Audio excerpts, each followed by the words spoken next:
Thank you, Bob. Okay, Bob, is the Federal Reserve constitutional? No. Are you done? No, and I think this. You're encouraging me to continue talking. So I'm just curious. No, it's not constitutional, and I think the Federal Reserve is a travesty. We need to first audit the Federal Reserve. That's the first thing. We need to find out what's there.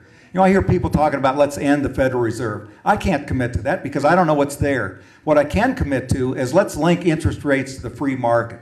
Take the power away from the Federal Reserve to regulate that. Let's move our currency back to some sort of asset-based currency instead of just funny money that's not worth anything on the international market, and soon, unless we change, won't be worth anything here. Thank you, Bob. Scott? Yeah. When it gets to the Federal Reserve, it was authorized by Congress. I question its constitutionality simply because I think it did cross the line. It is broken. We have a guy named Ron Paul who has asked for an audit of the Federal Reserve. I think that Congress has not done their job.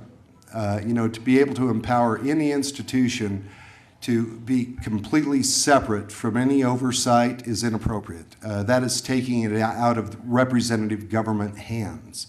And I think we do need to conduct a full review, a full audit of the Federal Reserve System.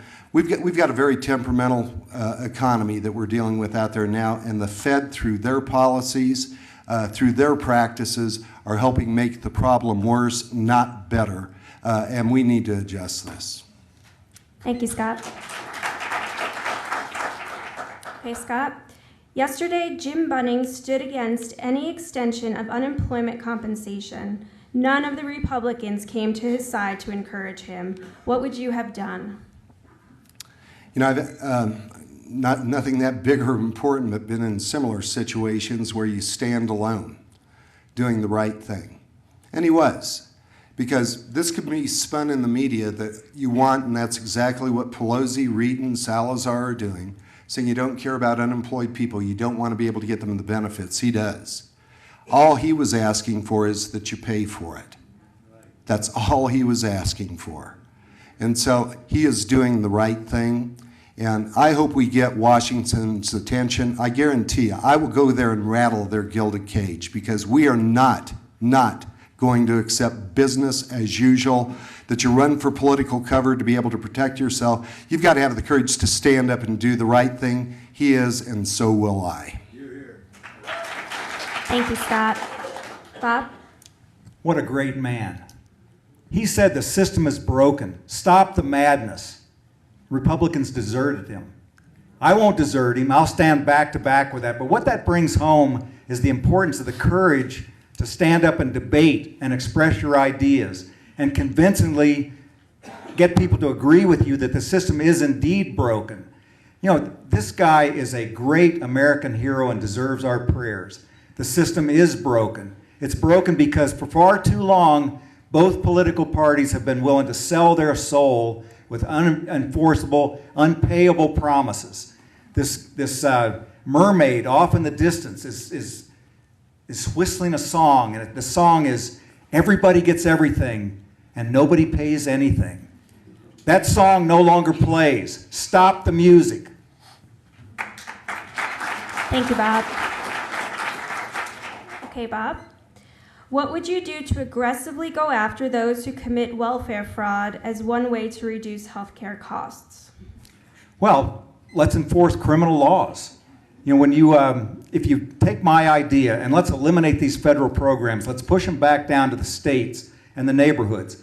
Let's empower churches once again to do what churches do best. Neighbors know how to take care of neighbors. Neighbors know who needs a hand up and a kick up. Let's let neighborhoods take care of people who need help. That's the way we take fraud out of the system. Do neighbors cheat each other? Yeah, maybe, but not very often. But will people cheat the federal government? You bet, every chance they get. Let's take that away from the federal government, bring it back down where we can take care of it, and we'll end the fraud. Thank you, Bob. Scott? Well, thank you, Rose. Welfare fraud, Medicare, Medicaid fraud, abuse. We heard out of Washington. They know it's there. What have they done to correct it? Nothing. I think that's something a small businessman can help them identify. We've got far too many attorneys that are sitting back there right now who have never run a business. They don't know what to look for. We need to be able to enforce the laws, but this actually transcends right back in, when I listened to the full question about reducing healthcare costs, back into an earlier question in terms of being able to protect our borders. We have people coming over right now accessing our healthcare system that aren't here legally. One of the great cost reducers that we can actually do in this country is to make sure that we do protect the borders of the United States. We make sure that people are here legally, and we enforce the laws, and we punish Americans who are abusing the system. We have the laws, and we have the ability, we have the technology. Let's enforce it. Thank you, Scott. Okay, Scott. Mr. Obama is contemplating using the Antiquities Act to lock up more Western Colorado oil, gas, and coal. If elected, can you or will you work to undo this action? Yes. Well, I can carry on. You know, that just makes good common sense. You know, what the president wants to do, they cast a covetous eye consistently. Right now, folks, we're Western Slope people. We know that 70% of the property on the West Slope is permanently public lands right now. And they want to lock up, and then one thing that really offends me is also the access of it. Access of our people to get out and to snowmobile, to be able to get out and to hike and ride bikes through our public lands.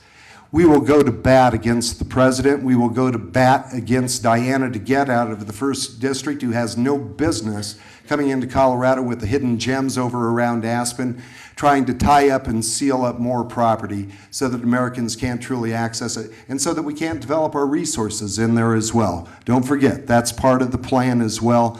We'll go to bat. We'll build a coalition of West Slope, Western legislators to take that message to the president. Thank you, Scott. Bob? No new wilderness areas. They're a playground for a physically and financially elite. We don't need any more wilderness areas. There's no place in Colorado that I know of that's more than an hour from a wilderness area. But let's take these federal lands and turn them back. Let's use the 10th Amendment to take control of those lands back to the people of Colorado. Why should people in Washington be telling us how to use or not use our lands? It's our land. Take it back. Thank you, Bob. Okay, Bob. Please describe very specifically what you will do to rein in the costs of entitlement programs like Social Security and Medicare. Please, no slippery answers. No slippery answers. Well, first of all, you know, we have made commitments to people that are unsustainable. We need to recognize that. But people who have earned those entitlements, people who have worked their entire life, need to be able to depend on those promises. So that's the first thing.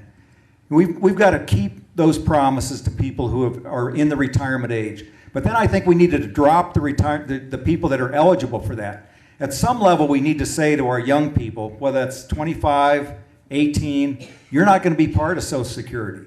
You're not going to be part of Medicare. You need to come up with another solution because this is unsustainable. It's exactly what we saw in this last vote. The system is broken. How do we pay for this? And the impact of not paying for the promises is profound in terms of our ability to compete internationally.